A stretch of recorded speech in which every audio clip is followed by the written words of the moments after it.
Garantie sans utopie 21. Aujourd'hui, on va voir ce qui s'est passé sous Sarkozy. Le JRDF 2, donc.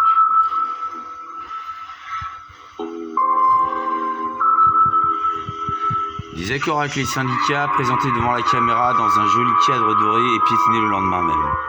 Des lois appliquées avant d'être votées, telle la réforme de la télévision publique. Qui osera parler de démocratie?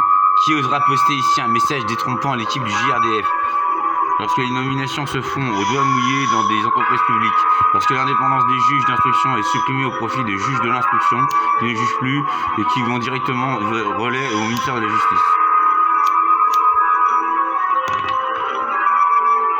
Les élections internes au sein de l'UMP sont truquées. Les photos dans les magazines SUS-UMP sont truquées. Les chiffres du chômage sont aussi faux que ceux de la délinquance. Rassure-toi, amis lecteurs, pour 2012, les bureaux de vote seront blindés de machines à voter. Qui parlera de l'augmentation des salaires promises et des mesures en faveur du pouvoir d'achat lorsque les milliards sont brassés à des grands patrons et à des banquiers? Ce n'est pas de la démagogie. Comment peut-on espérer sortir un pays d'une crise financière en filant de l'argent à des constructeurs de voitures alors que les gens ont de moins en moins de moyens de s'en payer une? Et dire que ça se présente en libéral. Lorsqu'ils sont dans la merde, les capitalistes sont plus socialistes que Lénine. Ils sont seulement beaucoup moins talentueux et ils font tomber des sacs d'argent par-ci par-là. Ces milliards.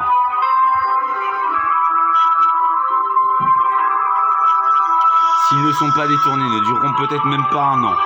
La dette qu'ils auront creusée pèsera, elle, sur l'avenir des générations futures. L'UMP soutient des entreprises en crise, banques, constructeurs, mais pas leurs clients. Et les entreprises richissimes, elles, dégraissent à tour de bras.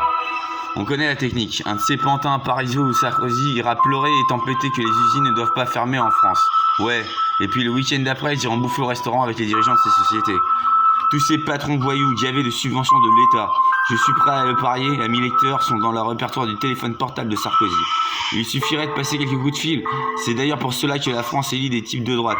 Elle croit qu'ils vont utiliser leur réseau industriel et financier pour gouverner au plus près des rapaces.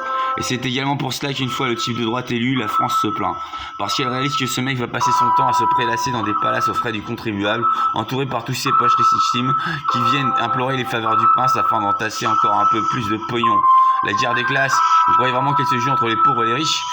Mais les riches sont très contents d'avoir des pauvres. Quand ils ne se révoltent pas, ce qui est très rare, ils font du bétail de choix pour leurs abattoirs. Et ils achètent même leurs produits. Les riches, les vraiment très riches, n'ont au fond qu'un seul véritable ennemi, les bourgeois. L'ancien régime est toujours là. Les nobles ne partagent pas et ils utilisent leurs aristocraties financières. Un mélange de bourse et d'Élysée pour asseoir leur pouvoir. Les bourgeois sont la proie des nobles qui ne font qu'appauvrir la société. Et dans leur appétit autodestructeur, ils en viennent même à flinguer leurs propres entreprises à force de rogner sur la part du peuple, bourgeois compris.